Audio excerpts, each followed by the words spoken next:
Welcome to Tech Talk Insights, the podcast where we explore the cutting-edge innovations shaping our world today. I'm your host, Chuck Tate. That's Andy King. And in this special episode of Revival Town Podcast, we're diving into the fascinating world of AI with the focus on one of the most talked about technologies in recent years, ChatGPT. Oh, man. So this is different. Ready. I was ready. So here's why I was ready. I just asked ChatGPT to write a short podcast introduction to an episode about the benefits of using ChatGPT. So I didn't even come up with it. ChatGPT did. AI did. And if you are listening right now for the first time, you are listening or watching to Revival Town Podcast. My co-host hasn't gone crazy.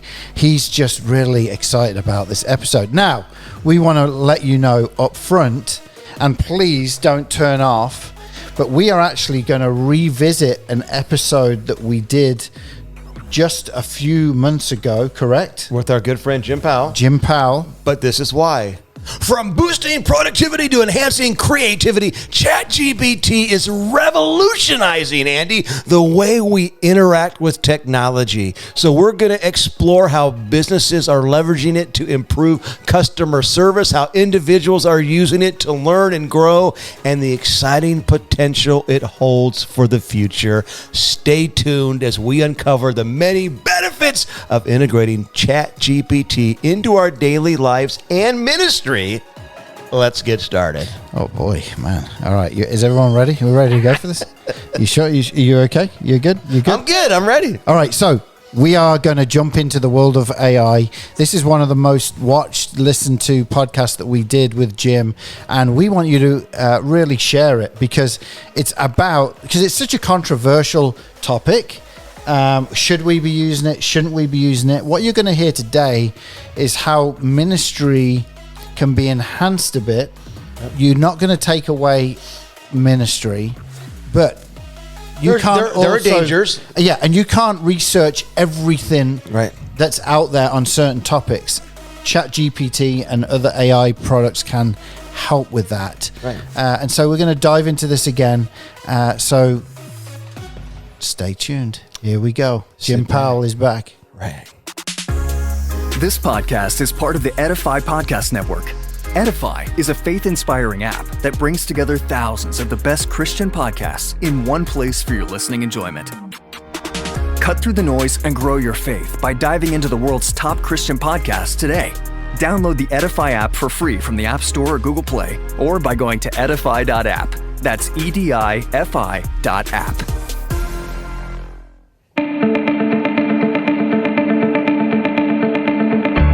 Hey everyone, it's time for another conversation on Revival Town Podcast. Our guest today, Jim Powell, is a pastor, the author of a book called Dirt Matters. He's a leader of leaders, and he's one of our good friends. We can't wait to talk to him. Jim, welcome to Revival Town. Hey guys, what a treat, man. Good to see both of you, and looking forward to our conversation today. Yes, man. We all go way back, and you used to be the pastor of Richwoods Christian Church here in Peoria before moving out west, which is where I was born. So kind of wild there. But there's been a lot of talk throughout the last couple years on this podcast where the number 41 comes up, and I need everybody to hear this. That the book 41 Will Come would not exist without you, Jim, because Jim is the one who took me to Rewrite Conference. We had Esther on a few weeks ago. Yeah. I wouldn't have met Esther. I wouldn't have known about the contest. And Jim, you believed in me. You pushed me. And I just want to publicly say thank you. Yeah, you're welcome, man. It was a treat. I believe in you, and I believed in your project, and still believe in it. And it was a treat to share that journey with you. Man, well. How many years ago was that? That was, man. Well, we went in 2013? 13, 14, something like that. Yeah, 2013, because the time I went back for the contest was 2015, something like that. Yeah, end of 2013. Wow. I just remember, we flew out, and it was a God thing. It was the fall, because when you asked me, I didn't honestly think I was going to be able to go because it landed on my wedding anniversary. And so I didn't expect Annette to get behind it, but she believed in it too. And she's like, no, commitment, commitment there, mate. Yeah. You know, so, and then I lived with you guys for a while. That was cool. No, I'm kidding. Yeah. The thing I remember most, Andy, is everywhere we went, Chuck's like, "Can you buy my meal? I don't have anything." So that's, that was the biggest takeaway I had. So yeah. The staff in author. Yeah. Well, thank you. Yeah, thank you for letting me move in with you guys too. After that, that was awesome. Well, oh man. Well, we're going to talk about some technology today, and this is really, really, really cool stuff. So. The subject that we're going to talk about is AI, right? And I know that, Jim, you are very passionate about this and believe that we as church leaders need to be on the cutting edge of knowing exactly what's going on. So, I guess right off the bat, how did you get exposed to AI, and why are you so excited about it? Yeah. Well, let me first of all say I'm not a tech guy. Like, I don't like learning new computer programs. I hate dealing with virus stuff. I'm not a guy who loves to do it. I've never built a computer. Don't like any of that stuff, but I'm a pragmatist. And when I find resources, tools that work, I love that. Anything that can make my life simpler and more productive, I'm drawn to. Yeah. And what happened with AI, my son, who was a freshman at Northern Arizona University, called me up and we were talking. He's like, "Hey, Dad, man, kids are using this new AI. They're using ChatGPT to write their papers." And he goes, "You won't believe how easy this is and how good these papers are." And so we talked about it. So I downloaded the app, played with it a little bit. It was just so. And then a couple of months later, I was listening to a podcast, and it was a podcast on economics, interestingly enough. And there were people debating whether some of these stocks, Apple and Nvidia, if they were overvaluated because they were just going through the roof. And they were all talking about how expensive they were. And this one guy said, they're not overvalued. And he began to talk about AI and all that it can do for the average layperson now. And it really got my curiosity. So I went back and started playing with it again. And the second time I got into it, I'm like, holy shnikes. I mean, I was hooked.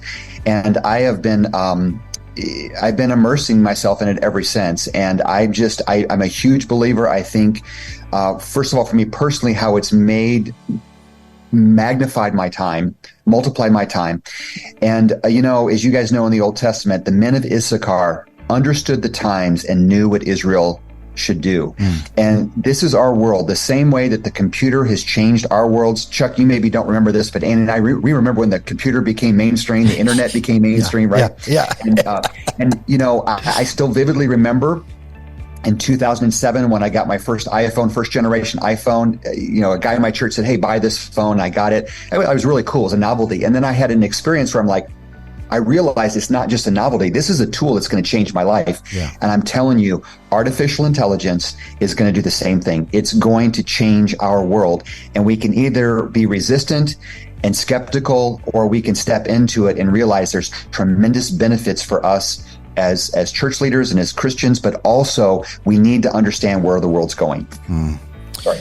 So you've unpacked it a little bit, but can you go into how it works and why it's relevant? Sure. So what artificial intelligence is that through the internet, we have access to limitless information, right? We all know this, right? I mean, anything you want to research, you can get in there. So the internet has opened the world to us to what's referred to as the information age, right? And now we have information overload. We have more information available to us than we know what to do.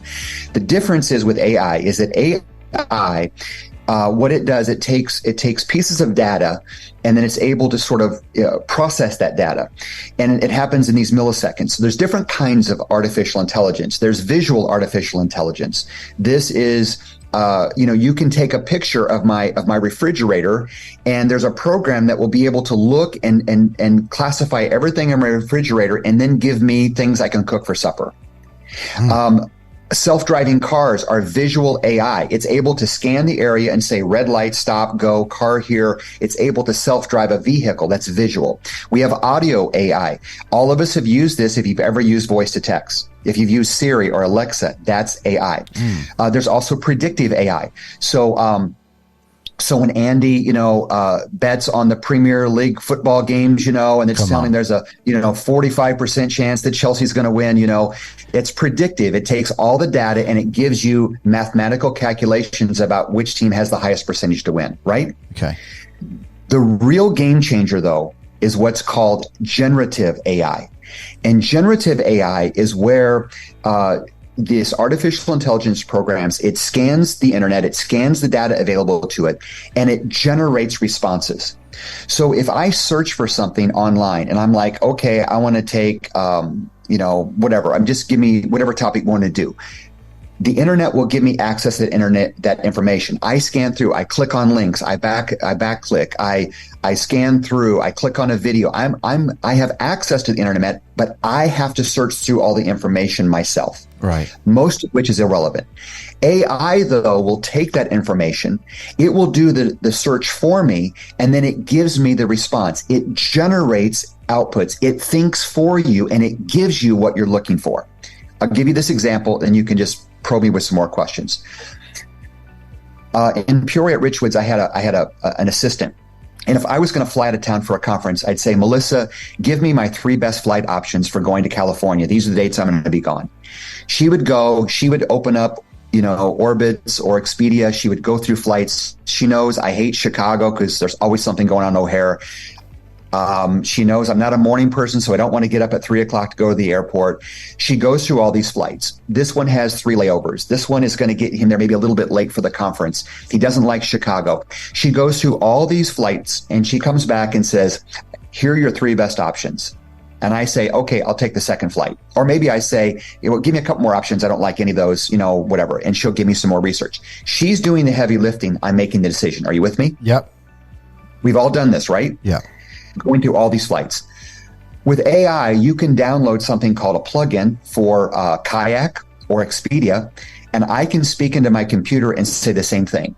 I'm going to California in these dates. I want my 3 best flight options. I don't want to leave too early in the morning. I need to be there by 4 in the afternoon. I would rather avoid Chicago. I don't want more than 1 layover, and I want an economical flight. What that AI program will do is it searches all those things. It generates responses and says, Jim, here's your 3 best flight options. And it does it immediately. That's what's fascinating. It does it in seconds. It's crazy. Yes. So, my world just opened up. All right. So, right. Yeah. So, Jim, I shared this with you. So, Andy, when you had me speak for Mission Peoria. Yeah. And then you said, hey, by the way, we need a devotional for every morning after you preach. Yeah. So I used AI to write my devotionals. It was still me, like I still tweaked it and reformatted it, but it saved me time. It made me more productive. So I told it, hey, I'm going to preach on making a difference, and I could say my text or whatever, and I could say write a couple paragraphs, write a devotional for teenagers about this, and it just kicks it out. And then I just took that. I don't have to research anything else. I just use that as my starting point, and I knocked them out. That's the only way I was able to meet your deadline. Yeah. I would not have met it. Wow. Yeah, that's the power. Wow. So, To tell you how significant this is, right now that we're recording this, the first part of August, the writers in Hollywood, the Writers Guild, are on strike. And if you look anywhere about the Writers Guild strike in Hollywood, you're going to see the main issue is compensation. The second main issue is streaming royalties, right? Because now streaming services are different than television stuff. But when you get beyond the money, the next issue you'll see on every chart about the Writers Guild, you're going to read about artificial intelligence. And here's why.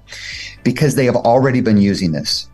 Comedians are using artificial intelligence to help them set up their sets. I'm doing a joke on this. I want to do this theme, and it's generating jokes or ideas for jokes. Musicians are able to write music. I want a song that's going to be this kind of a tempo or this kind of rhythm or this kind of thing. And it's pumping out the music for them. And in Hollywood, they've been using AI. And here's the reason why the writers have this as one of the major issues they're striking over. They realize artificial intelligence can write sitcoms, it can write dramas, it can write movies, and it can do all of this every bit as effective as a writer. So the average television program in Hollywood has between 5 and 15 writers on set. writing the scripts for these programs. With AI, you only need 1 or 2 writers and AI. That's all you need to write a really quality sitcom or TV show. And these writers know they're going to lose jobs because AI is pumping out scripts that are every bit as good as these 15 people can put together themselves. Wow. And they want assurances that they're not going to lose their jobs. That's all in the background. You can research this. That's how powerful this is. It's not just that it generates content. It generates good content. I mean, it's incredible what it does. Well, I thought Chuck really preached really good at Mission Peoria. Now I know why. Well, Andy is right. For several years, he's been calling me up saying, Jim, can you help me? Tell me what to preach on. I send him my notes. Now he just uses AI. So it's, well, I have a little surprise for you guys. I'm not here today. This is AI. Chuck Tate is not here. He is at home sleeping. No. So let's talk about the church for a second, because you believe that pastors in churches can use this, right? So how specifically do you believe that people like me can use this for ministry? So here's the thing, and we're going to talk about both these elements. It's going to be used, it can be used, and it's also going to be abused. Yeah. There's a real dangers and risks here, and we'll talk about those in a minute. But yes, I believe that people can benefit greatly because, I'll give you some examples. Last week I preached on the story, I'm going through 2 Chronicles, I preached on the story of King Ahaz, which was one of the worst kings in the history of Judah. And I entitled my message From Bad to Worse, because he just kept getting worse and worse and worse in his decision making. And so I'm like, I could really use a modern illustration. So I go to AI and I say, ChatGPT, and I say, give me some modern examples of people that have made bad decisions and compounded those bad decisions from bad to worse. Chuck Tate. That's right. In seconds, it gives me Richard Nixon, Watergate. It gives me Bernie Madoff, and it gives me Lance Armstrong. It gives me 7 examples. I'm like, Lance Armstrong is perfect. Now, What I would do in the past is I'm going to go and I'm going to search that on Google, and then I'm going to go through page after page after page trying to find a good example, right? We've all done this before, right? Yeah. And half of the stuff, the pages I click on are irrelevant, right? But you spend 10, 15, 20 minutes going through information trying to find what's going to help. AI generated my illustration for me in seconds. Then I was able to go back and say, tell me more about Lance Armstrong and what he did. And it generated and gave me the content. In less than a minute, I had everything I needed rather than spending 15, 20, 30 minutes looking for an illustration. That's what it will do. Right. So pastors can benefit from this greatly. There are also plugins, which is sort of the next level of involvement, where you can get plugins. It can control your calendar. It can set up appointments. It can respond to emails. It can for little minimal money, you can put a chat box on your church's webpage that will respond to people interactively. There's so much good that can be used for this, and we are still at the infancy stages of this. Yeah. I'll give you another example as a test. I did the second time I came in this, I'm like, this is a game changer. I said to AI, I said, what are some ways to generate visitors at my church? And literally in 2 seconds, 3 seconds is what printed out to me. There are several ways to generate visitors at a church. Here are some suggestions. A welcoming environment. Every one of these has like a 1 sentence underneath its summary. A welcoming environment. Create a warm, inviting atmosphere at your church. Ensure visitors feel welcome and comfortable. Community outreach. Engage in community activities. Online presence. Establish an online presence. Personal invitations. Encourage members to invite their friends, family, and colleagues to church.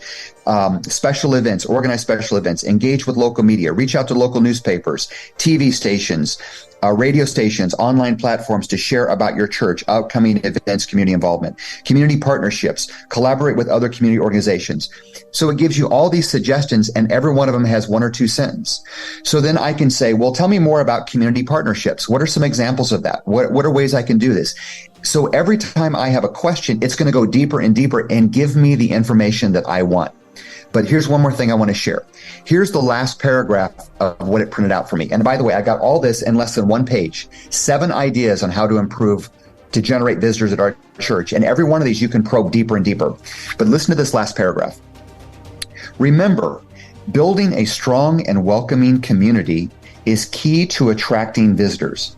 By focusing on meaningful connections, genuine hospitality, and relevant outreach, you can create an environment that draws people to your church. Let me tell you something. That's good. Yeah, it is. Yeah. That's It's telling me you've got to have genuine environment. You've got to, all these things. It's powerful.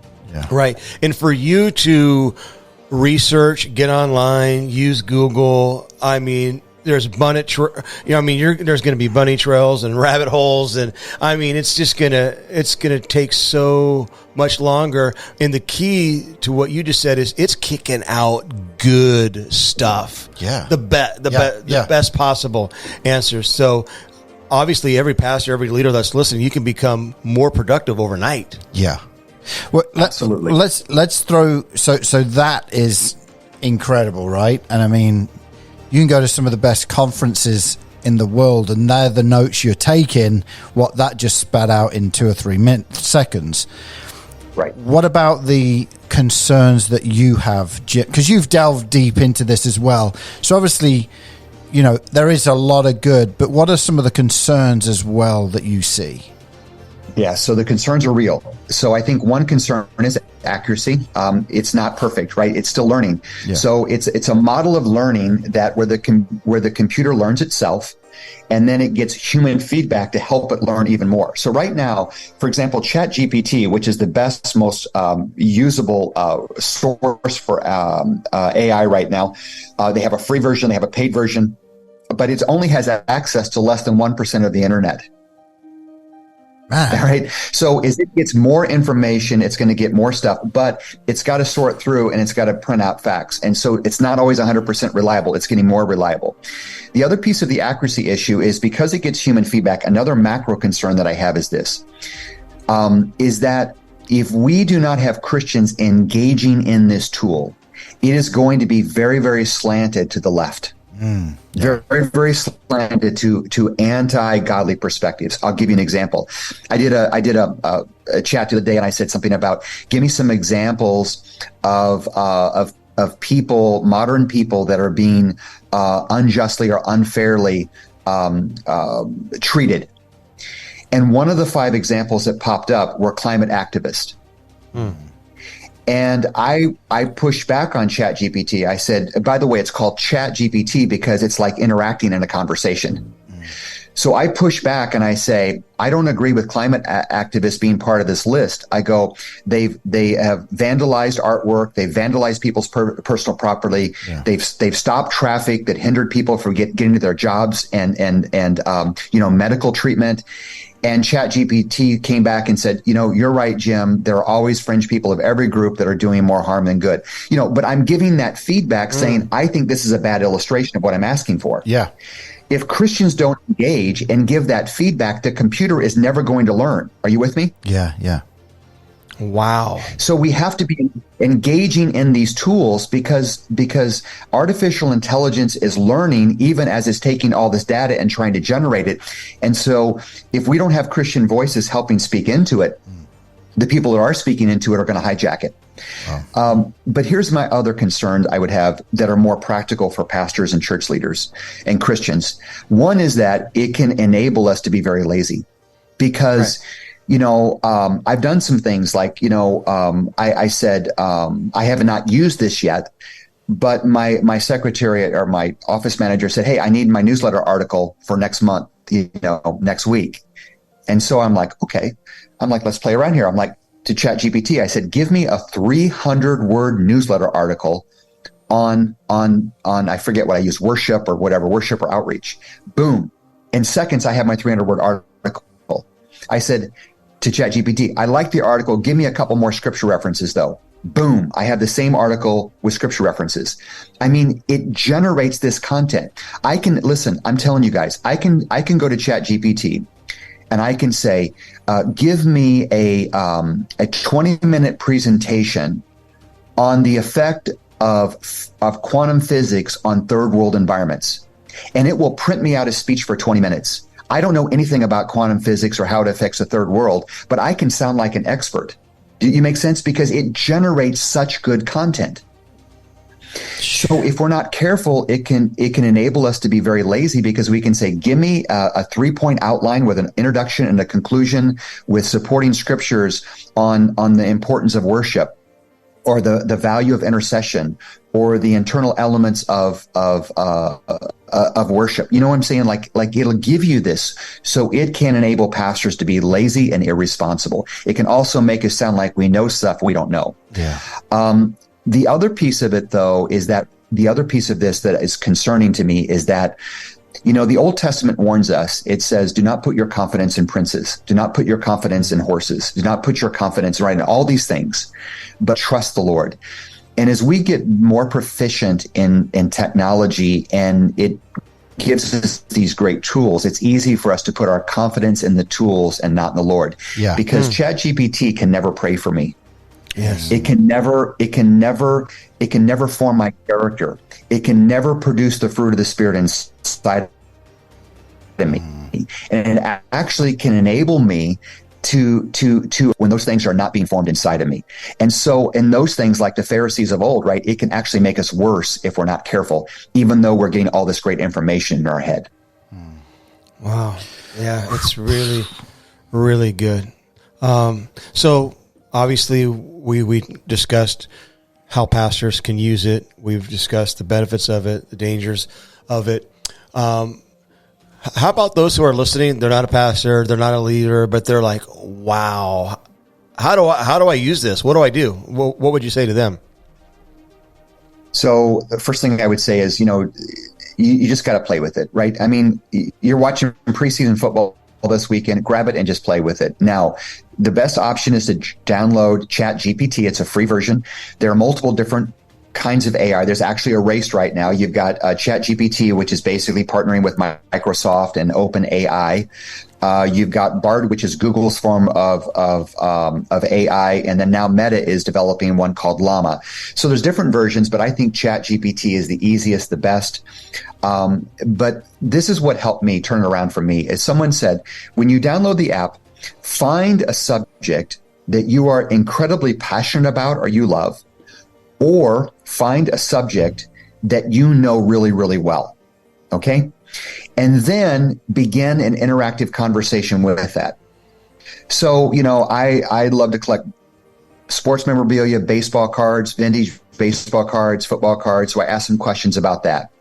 And then I'm like, well, I obviously, I'm a pastor, know a little bit about the Bible. So then I'm like, to ChatGPT, I say, tell me the difference between egalitarian and complementarian theology. And it printed out about a 3-paragraph summary. And I'm going to tell you what, I was blown away by how good the summary was. I said, well, tell me more about what are the biblical arguments for egalitarianism? What are the biblical verses used to oppose egalitarianism? What are the verses for this? And the more deep I went, the more blown away I was. So start a conversation. Remember, chat GPT, it's chatting. So let's say you want to talk about, the Chicago Cubs, right? So tell me about the history of the Chicago Cubs. Why have they sucked for so many years, right? And you can do this kind of thing, Chuck, right? Check date. So tell me about the Cubs' history, and what are the reasons why they've only won one championship, whatever. You can just have these conversations and go. And so the important thing though to remember as you're dealing with this is that the free version of ChatGPT is limited. It basically has data that was only loaded up to 2021, about 1% of the internet, and most of that is through Wikipedia. ChatGPT 4, which is the paid version, has a much broader access to more information, and these things are going to snowball. It's just going to get more and more information. They're going to get more and more better, but it's not inerrant. But yeah, download the app, play with it, ask it some questions, push back like I told you I did earlier. I don't agree with this. Give me an example of this. Make a better case for this. And you're going to be blown away at how interactive it is. It's like having coffee with somebody that's an expert in the field and just asking them questions. So, Jim, when you say download the app, obviously there's a phone element to that, right? What are you doing? Like I'm a Mac guy. Is it an because you can't talk to the computer. Now, some of Microsoft stuff you can. How do you do that on the regular computer? Are you typing this stuff out? Yes. So the same thing. So you can do the app on your smartphone, the ChatGPT app. Just start with the free version, and then you also can do it online. So the ChatGPT version on your computer is called OpenAI. OpenAI.com, and you go there, and then you can just use your Google, set up your account, and an email to an account, and then you can access on your computer. Same thing with Llama, same thing with Bard, and then you can just cut and paste things. You can do whatever you want in your computer. Mm-hmm. Brilliant. All right, so let's try something. One more concern. Oh, go ahead. Yeah. Go ahead. Yeah. What was your concern, Jim? Go ahead, Chuck. Oh no, go ahead. This is sorry, we got some lag here. Yeah, this is a big one that I forgot to mention earlier. There's also an ethical component of this that we have to sort through that I don't have. I don't know where the boundaries are, but we all know pastors that we know or we've heard of that have taken a sermon, they've used it as if they're outline. They took a sermon by Stephen Furtick, they gave the same outline, they didn't give credit to Stephen Furtick, they got in trouble, right? We all understand plagiarism. AI is different because it generates fresh content. But what worship that I put in my newsletter and sign my name to that I really didn't generate, right? And I'm not sure where the boundaries are, where we're going with this, because it's not plagiarism. It's called open AI, so it's open source. So I can use everything that generates through AI, I can use as if it's my own. There's no boundaries there. But as a Christian, there are some ethical boundaries, and we've got to sort those through. And I don't know what that looks like. It's at the elementary stages of this, but that's my other concern I forgot to mention earlier. I wanted to come back to. Sure. All right. Well, I was going to try something here. Are you doing an experiment over there? I want to. I haven't done one. All right. So I have it on my phone. Okay. So I use the online version that Jim just said, which is OpenAI, chat.openai.com. And I've used it for a number of things, including just, for example, getting together with some young people. I need a game, and it just kicks out games. You don't have to Google stuff. And, honestly, it's just been unbelievable. I've had it write scripts for me for TikTok, because I'm on TikTok every day. So because he's one of the cool kids, Jim. Just so you know, Chuck is one of the cool kids. Yeah. Right. So I have it right here. So I'm going to ask it just to tell me about Revival Town Podcast. See what comes up. Okay, all right. It's gonna be okay. So I'm going to have to type it. I'm not. You got to turn the phone on first. I haven't used the. Oh, it's going to access my microphone. Okay, here we go. Tell me about the podcast, Revival Town Podcast. And I'm going to guess nothing's going to come up, or very little. We'll see, though. Okay. It's converting. Oh, you're right. It says, I apologize, but as of my last knowledge update in September 2021, I don't have information about Revival Town Podcast. It is possible that the podcast was created or gained popularity after that date. What date was that? September 2021. And we started. Yeah. So we started then. Yeah. And 2020. Here's a good example, though. Yeah. 2020. So here's a good example. So as I said, the initial version of ChatGPT, it gleaned about 1% of the internet, and most of that was from Wikipedia. So if you don't have anything on Wikipedia about your thing or anything, it's very hard if it was also nothing before 2021. Okay. Now, I told you earlier that there are plugins that you can add. So one of the plugins that I use is the Bing plugin, Bing search engine. So Bing partners with ChatGPT. So when I go to Bing, I can actually plug in and partner with ChatGPT. Now what Bing does is it searches the current internet and then it gives me a response. So when I do the same search Chuck just did, here's what it says.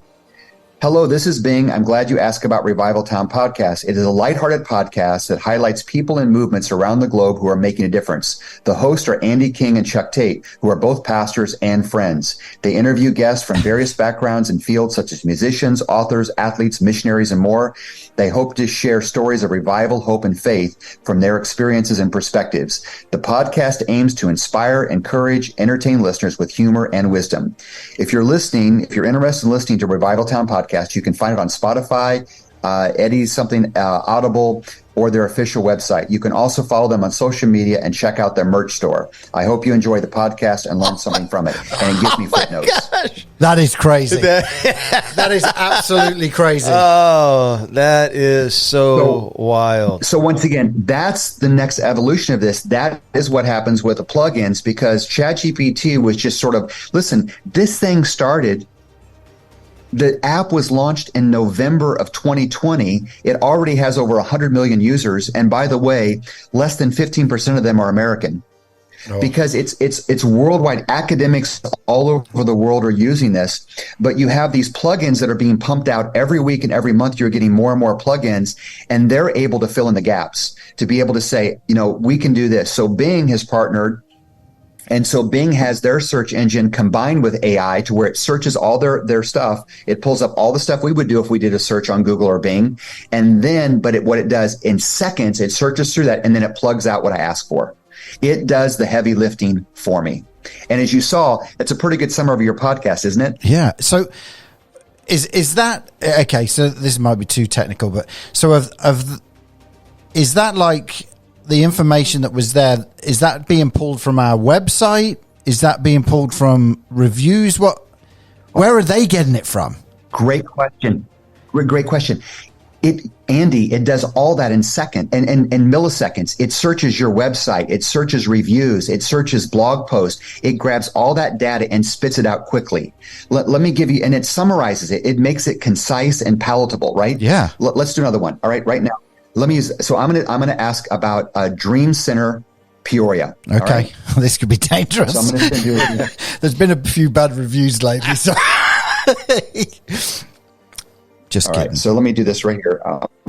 Let me pull it up here, Bing here. I started to do this. Let me see here.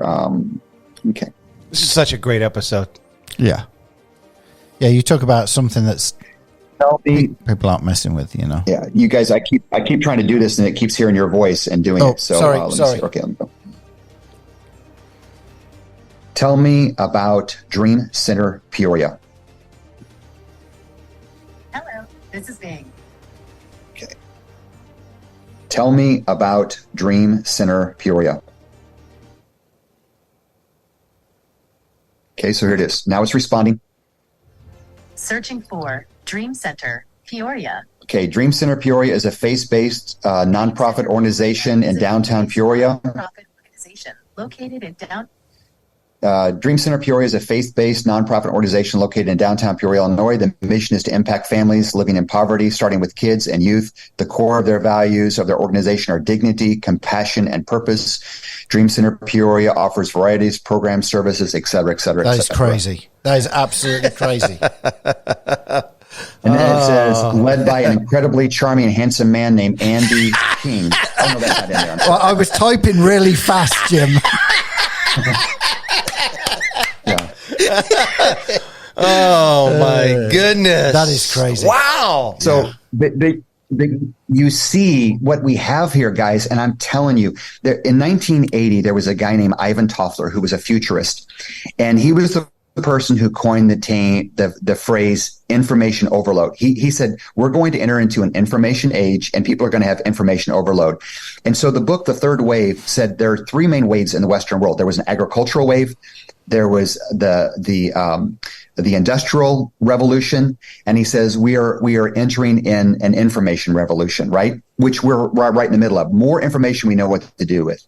I truly believe, guys, that AI is the fourth revolution because it can sort through all of the information we have available now. Developing apps right now for doctors. So you and Chuck and I both, we have spouses that have had a lot of health issues, right? We know what it's like to go to a doctor and say, I don't know what's going on. Yeah. And then you go to Mayo and you get to meet with a team of 3, 4, 5 doctors, right? Imagine if they take all these doctors from all over the world that they start taking all this data together, research, and your doctor is able to take your symptoms and plug it into AI. And they're able to use the collective wisdom of all these people and give you a number of potential diagnoses in a matter of seconds. Right? Because you're taking all the collective wisdom of all these doctors all over the world. And maybe there's a doctor in China that is researching a new illness that isn't known here, right? You have all these things, especially these wacky illnesses. Yeah. That's the kind of way this is going to be, because it sorts through all these tons and tons of data, and it's able to search it in milliseconds and then spit out what it was that you're looking for. And then if you want to take a path, when I just did this with, the Revival Town podcast, what I could say, my follow-up question could be, well, tell me about some of the specific episodes. What are their most viewed episodes? Tell me about some of the reviews. And I can ask exactly what I want to know about Revival Town, and it will give me the answer to my specific questions. So I'm not going through all the information, trying to claw over all the stuff and deal with pop-ups, to find what I want. It's going to give me exactly what I want. And one question leads to the next question, which leads to the next question.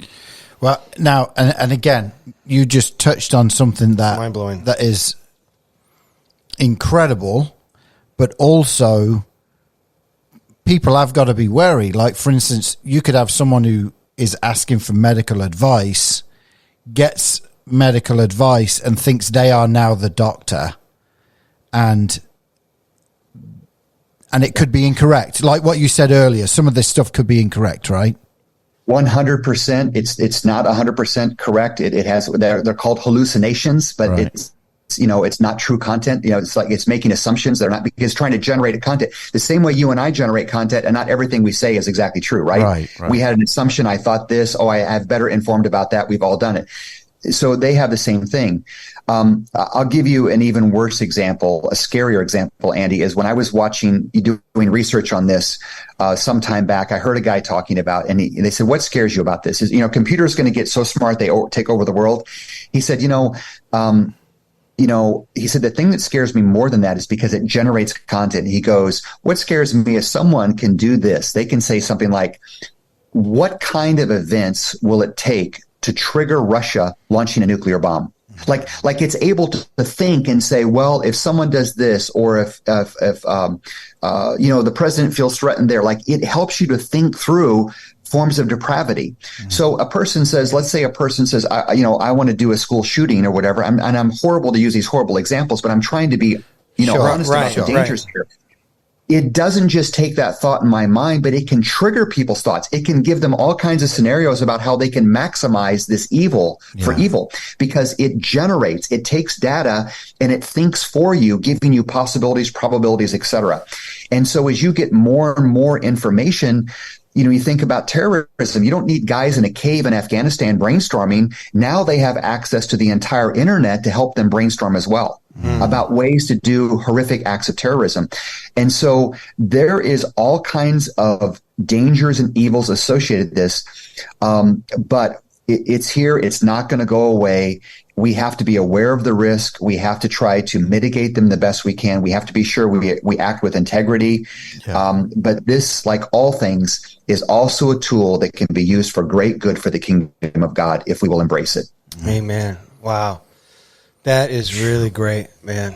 Well, Jim, thanks for taking time to come on and share what you know about this. And we're going to have you back on after we learn some more and have some fun with it. And we can maybe do an episode where we have it generate responses, come up with funny questions or in serious questions and even ministry related questions and just see what happens. I mean, definitely it's right at the beginning of what's happening. Are you doing anything with this? I mean, I know you've written a book before. Are you thinking of doing anything like that about this, or is it too early, or do you think this is just something you love to really get into? Well, I mean, I could use AI and write a book tomorrow on it. I mean, literally, I mean, it can do it for you. But no, I don't feel compelled to do this. But I do feel, I tell you guys, I had this, and you guys know this as pastors and as leaders, that there are times the Spirit just nudges you and you have this burden, like I just have this burden. And as I've gotten in this, guys, I have this burden. I'm blown away by how powerful this is. How it can save time for pastors, how it can improve productivity, how it can help us generate ideas and brainstorm things. But also I have this burden because I know how the church tends to react to these things. We are behind the 8 ball in all of this kind of stuff. Mm-hmm. And we tend to be late to the party. And this is where the whole Wayne Gretzky quote, right? The key to being a great hockey player is not going to where the puck is, it's going to where the puck's going, right? You're trying to anticipate where it's going. This is where the puck is going.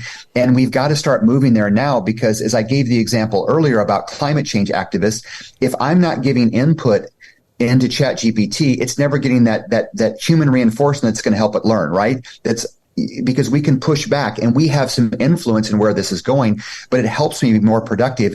And I think pastors and church leaders and Christians can help on this. Let me give you one final example. I went into a hospital visit last week and I was really tired. And so I thought to myself, wow, I wonder if ChatGPT can help me generate some verses. I was just more curious than anything. And so I asked ChatGPT, I said, what are some verses that I can share with people that are facing end of life?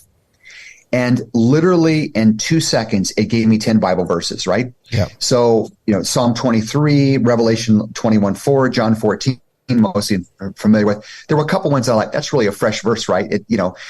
But then I want you to listen to the end of this, the last paragraph. After it gives me my 10 verses, it says this: when sharing these verses, it's crucial to approach the person with empathy, understanding about their personal beliefs, and considering the context of their situation. Ensure that these verses and the messages resonate and offer genuine comfort. I mean, how pastoral is that? Yeah, Right. yeah. What it's saying to me is, Jim, I'm giving you these verses, but don't just throw these verses in a person's face. Be sensitive to where they are. Be compassionate. Be authentic. I mean, this just shows you the kind of potential this has. So you have a day, you've got brain fog. You're just dead. You can't think of anything, but I've got to write this article, right? It will help you think through these things. It will help you be more productive. And once again, it's where the puck is going. We need to be engaged in it. And so I'm very passionate about it. And I have nothing to gain from this, right? I'm not gaining anything except I just want to help pastors. And I want the church to get ahead of the curve on this, because my children do not know of a world without smartphones and the internet. All right. My mother was raised in a house that had an outhouse. They had no indoor plumbing until after she graduated from high school. I don't know what that's like. My kids don't know what it's like to live in a world without computers, personal computers, smartphones, and the internet. My grandkids are going to raise in a world that don't know what it's like to live without artificial intelligence. To have these programs that think for you and generate responses. And so we have to get ahead of it. We have to be participating in it, not just blindly shutting our mind and saying, well, that's evil and I'm not going to mess with that. Can't do it. Brilliant. Well, Jim, would you lead us in prayer? I know this is a deep subject. What I love is you don't have your head in the clouds where you think like everything with AI is brilliant. There are concerns as well. Could you help us just through prayer, pray through this whole topic, whether it's for the pastor who's wanting help or whether it's for someone who even may have medical issues and like, I don't know what's going on. And this may be a way they can at least start a conversation with the doctor because they now have a little bit of information to take in there. Could you lead us in prayer a little bit? Yes, I sure would love to. Thank you. Dear Heavenly Father, we thank you for this conversation today. I thank you for the people that are listening. And I pray, Lord, that you will help us to be wise stewards, to understand the times that we live in and how we should respond. I think about the Apostle Paul when he went into Athens in Acts chapter 17, and he's surrounded by all these idols, and he begins to speak to the people about one of the idols, about an unknown God, and he used that as a platform to tell them about Jesus. And I pray, Lord, that you will help us as we interact with this incredibly powerful, incredibly helpful, but also incredibly dangerous platform, to be able to leverage this in ways that will advance your kingdom. Also, God, help us to be mindful and ethical of the dangers of this. And I pray, Lord, you also give us courage to step forward, not with fear, but with confidence in you and trust in you. I pray, Lord, that those that are overwhelmed by this, that you will help them just to step in with baby steps, or if they're not ready, that's fine too. But Lord, help us not to approach the future with fear. Lord, we know you're in control, and ultimately, dear God, we know how the story ends. So help us to step in with confidence and with faith, and may you help us to leverage this tool to better our churches and to better our walk with you. In Jesus' name we pray. Amen. Amen. Amen. Thank you so much, Jim. And well, how can people connect with you? And they're like, I got to get a hold of this guy. I need to follow him. Well, dude, I'm not as active as I used to be on social media and stuff like that. I'm not blogging or anything. I really feel like when I left, Illinois, the Lord was calling me to less and not more. And, I miss everybody in Illinois, and I miss Rich Woods. I'm so proud of Chad, though, and where he's taking the church. But I'm more, it's just less for me right now, if that makes sense. Yeah. And so but I am on Facebook. You can find me on Facebook, Jim Powell, obviously, if you and find me there. I do a little bit on Twitter, but Twitter's more about my hobbies than doing ministry per se. And also, I do my church here in Arizona. We do have a webpage, and so I have, the sermons are uploaded. I have some Bible studies on there as well. But that's Palm West, PALM, Palm West Community Church .org. And you can go there to learn more about me as well and see some of my teachings. Great. Well, Jim, thank you so much for coming on today. We always end the podcast with the big three questions that have got nothing to do with what we've just talked about. And so, Chuck, you want to start? You want me to start? What do you want to do? You can go ahead and start, because I got to ask ChatGPT. What question should I ask Jim? Okay. All right. Go ahead, Andy. Okay. What do you miss most about Peoria? That's a The good people. question. Yeah, I miss the people. Definitely, we miss people at Richwoods. We miss our friends. We miss the community there, the other pastors. Miss the people. Okay. Yeah. Well, Good. we miss you. Yeah. Yeah. So my question is in regards to what is behind you. For those that are watching, they might be able to tell that there is a plaque with baseball cards on it. Who is your favorite baseball player, or what card is your favorite? Oh, good question. Or most meaningful? I probably would say I've got a 1954 Jackie Robinson is probably my favorite card. Whoa. Yeah. I've also got I'm a Kansas City Chiefs fan. I've got a Patrick Mahomes 10, a perfect. It's, when you get into baseball cards, you get advanced, they start grading cards from quality of 1 to 10. And so I've got a perfect 10 Patrick Mahomes card that's pretty valuable. Yeah. Whoa. Wow. Hang on to that one. Behind me, and just so you know, behind me, this is my collection. So one of my projects I'm on is there's 35 Hall of Fame quarterbacks in the NFL. So I have 34 of the 35 Hall of Fame quarterbacks rookie cards. And it's once I finish this collection, which I should do shortly, that's going to come down. Every one of those are going to be put into a safe or a safety deposit box and passed down. I'll start a new collection with something else. So wow. So I thought it was baseball cards from here. I didn't. Man. ChatGPT, how can I improve my eyesight? Well, I know you got your last question, but there's a Wheaties box I'm intrigued by behind you. So what's that? Yeah. That's great. Those are eagle eyes. That's a good call. So that Wheaties box is an See how older fast ChatGPT is? By the way, let me tell you a great story about Wheaties, and I'm going to tell you what's inside the box. This is a great story. I think it's relevant to our conversation, even though we're not supposed to be talking about the conversation anymore. But you know that Wheaties, that Wheaties has the same recipe today than it did in the 1920s. Really? Wow. They haven't added any. The same recipe. Why is Wheaties still around today, almost 100 years later? It's because the box changes. The person on the cover changes, but the content stays the same. There's a powerful lesson to us about church, about we have to be aware of what's happening around us. Keep the message the same. Keep God's word in the center. But the programs, tools, resources, promotions, all that other stuff needs to change with the times to communicate the gospel, but the core stays the same. Man, so one of our core values is same message, different language. That'll preach. I'm going to use that. I'm going to start calling you ChatGPT. Yeah. So I've used that one for years. But anyway, so inside this, let me show you what's inside of this. It's actually worth it. Oh man, I might get in trouble by Andy. You know, the Assemblies of God may not like this, Chuck, but I'm going to show you what's inside of it. You're fine. Hold up here. I'm non-dom now. I bought this off of a guy, very, very reasonably, and he gave it to me in this tin. But so this is a pack of cigarettes called Home Run cigarettes from 1920. Whoa! And it is still a still sealed pack of cigarettes, but they're called Home Run cigarettes.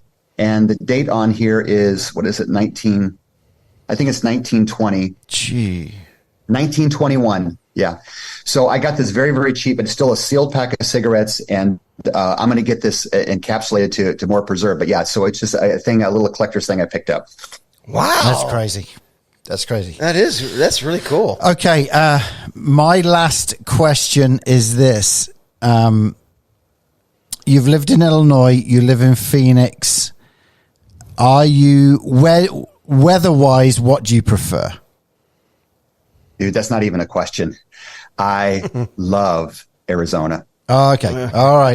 We were going to try and get you back, but you know, 300 days of sunshine. I've got a pool by the God's grace in my backyard. I'm outside year round. Like even this time of year in the summertime when it's 110, 115, I still play pickleball in the evenings. I still go for a walk every night. I still go for bike rides. It's not as bad as you think.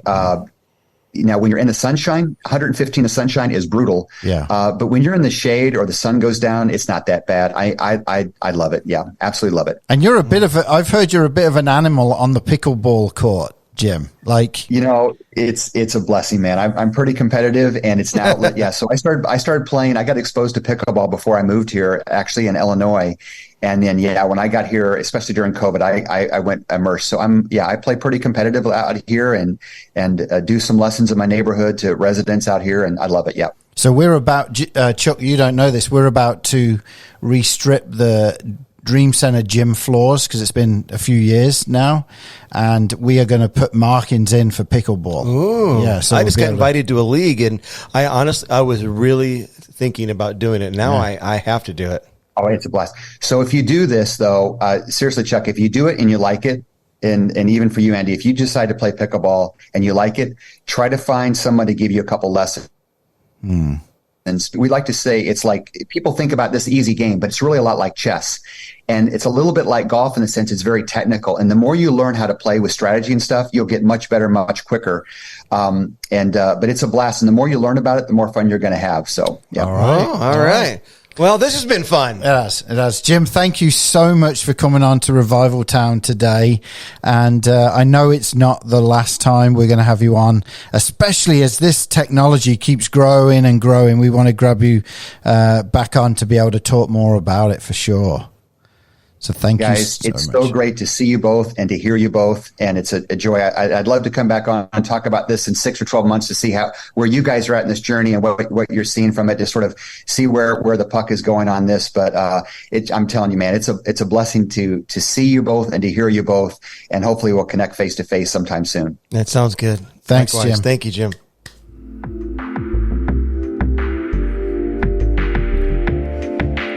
Oh, you're grooving.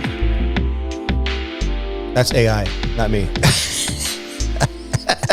I tell you what is freaky, how they've taken the AI faces, and you can put it on someone's body. Yeah, and voice. And voice. And that bit, that is a bit weird. That freaks me out because people could end up getting framed for things, or, there could be a video released of somebody saying something that they never said. Yeah. But there's some dangers and pitfalls, but overall it can be used for good, like anything. Yeah, and today it was great to just hear I feel a fresh perspective from Jim. Yep. A perspective of really what can be used for good. Yep.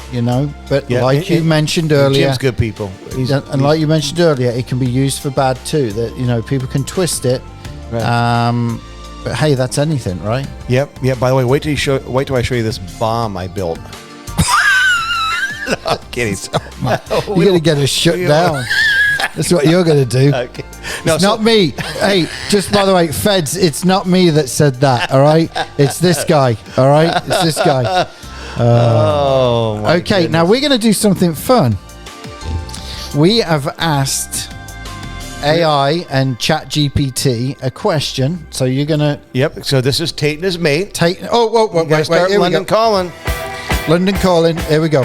So this is where I am going to throw... Well, AI is going to throw some words that are English that are not used over in America. And my mate Tate has got to try and guess what the word means. Yes. Okay? So I have already typed in ChatGPT and I have asked AI this question. What are some fun British words and their meanings that are familiar in the UK but not in the US? So I'll let you hit return. Yeah. No looking, Tate. And then, yep, you can pick whatever one or maybe two you want to give to me, and I've got to guess. All right, hold on then. Here we go. Yep. Oh, don't click on that. Mate, it's giving me hundreds. Okay. Okay, I'm going to go through them. Yeah, you go through them. Some of them we have used, I figured that. and I want to see. Okay, Yeah, we've do we been doing keep this for count? 3.5 we'll years. We'll keep count. Okay, we'll try and keep count. Okay. Are you ready? I'm ready. Let's go. Biscuit. Biscuit. We've definitely used this one before. Yeah. And I still don't remember what it is. This is gonna be a long- Somewhere Susan Woodkey is screaming, Chuck! Yeah. She knows it right now. I do not. Biscuit. Cookie. That's it. Right. Yes! A lorry. Lorry. Lori? Lorry. Lorry. I have a friend named Lori. Lori. Put it in context. They carry things around the country. A lorry carries things around the country. Yeah. Like a truck, Expound, please. like a delivery truck, Expound. like a UPS truck or a FedEx truck, a box truck. A lorry is like a semi. Oh, okay. So It could be a box truck as well. We'll give him that. We'll give him that. Okay. Okay, boot. Boot. Yeah. Something. If I get this wrong, I'm gonna get the boot. No. Man, you just don't pay attention, do you? During Man, I know we've talked about this one. Oh, yeah. This was back from the early days. Yeah, it was. I put all the podcast stuff in the boot. You put all the podcast stuff in the boot. Yeah. That just threw me. Archives. In the boot. It's the trunk of a car. Oh, the podcast gear. If you would have said the gear, I still would have got it wrong. In the lorry. Okay, number 4, bonnet. Bonnet. We've used this one before Yeah, too. we have. Yeah. Dang it. Oh my goodness. Put it in a sentence. It's the front of the car. What? It's the front of the car. I said, can't put it. I said, put it in a sentence, not give me the meaning. Well, tell me what it is. You said it's the front of the car. Oh. It's something in the front of the car. Oh, okay. The bonnet, Bonnet. the hood. Yes. All right. Okay, number Yeah, 'cause 5. You have the coolest bonnet ever in your office. Oh, my mini bonnet. You have a mini bonnet with a picture of the UK flag. Yeah. British flag. Yeah. I love it. Hanging on a wall. Yep, I have, yeah. I love that bonnet. There you go. Trolley. Folly? Trolley. Trolley, like a train. Trolley. No. We're going to ride the trolley. No. You played with sin. You played with fire. Wait, let's get it.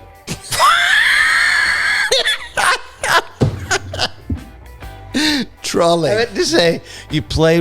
This is a true story, man. Back in the day, everybody I knew was in a band. I was never in a band. I was never a musician. You weren't cool enough. I was never a musician. No, I was a magician. No, I was the roadie. Yeah. But at one point, some friends and I got together, and we were going to do a thrash metal band. And I'm like, okay, maybe I can scream. So I wrote this song called "Hellbound Trolley." And one of the opening line was, "You played with sin, you played with folly. Welcome aboard the Hellbound Trolley."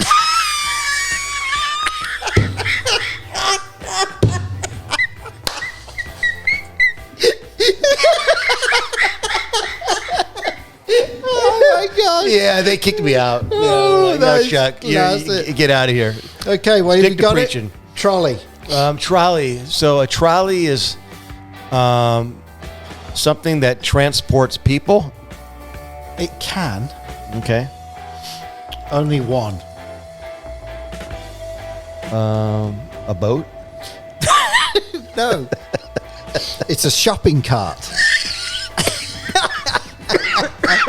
Oh, paramedics. Oh, this is too fun. Okay. All right. Let's see if there's any. I'm just looking to see if there's any. There's some good ones on here. This is amazing, though, isn't it? It is. ChatGPT. But I don't want to. A lot of them, the loo. Yeah. What's a loo? Loo. The bathroom. Bathroom. Toilet. Yeah. Zebra crossing. What is a zebra crossing? Zebra. Zebra. Zebra. Is it spelled Z-E-B-R? Zebra.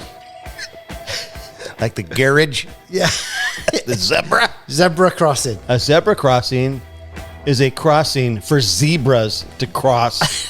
No. It's a pedestrian crosswalk. Oh, walked with white and black. Oh, I should have got that one. Because you've been to London once. I've been to London once for 24 hours. Yeah. All right, have I got to keep going? Because you're not getting anything. Obviously, you don't pay attention to what we talk I've got about. some of these. Let's see. Gobsmacked. Oh, That's a good one, isn't it? Gobsmacked is just completely like caught off guard. Yeah. Extremely surprised or shocked. Like, what? I got gobsmacked. Chuffed. Chuffed. Oh, we even were going to make a shirt about chuffed. Yeah. Chuffed is... chuffed is very pleased or happy. Oh, I'm chuffed about that. Oh, man, yeah, I'm chuffed. Yeah. And one last one. Mate. Mate, a friend. A friend. What a friend I found. And a friend's forever. If the Lord's the Lord of them. And if not, they're on the hellbound trolley. Oh, well, there you go. There you go. I didn't do all 20 because we were getting a bit bored. Because man. obviously that showed us that you haven't even listened Right. or took in any. You know what I might do? I think I'm going to just start using the words from the first episode. Yeah, probably. Because you won't get them anyway. No, that was living proof. Yeah. That's right. Well, it's been great to revisit this topic and be with Jim Powell again. And Chuck, it's always great to do the podcast with you most weeks. And please let people know about it. And we will be back next week on Revival Town Podcast. Can't wait. See ya. Let's go. Bye-bye. Thank you for listening to this episode of Revival Town Podcast. Make sure you're following us on social media and remember to subscribe wherever you listen to podcasts. For more information, head on over to revivaltownpodcast.com.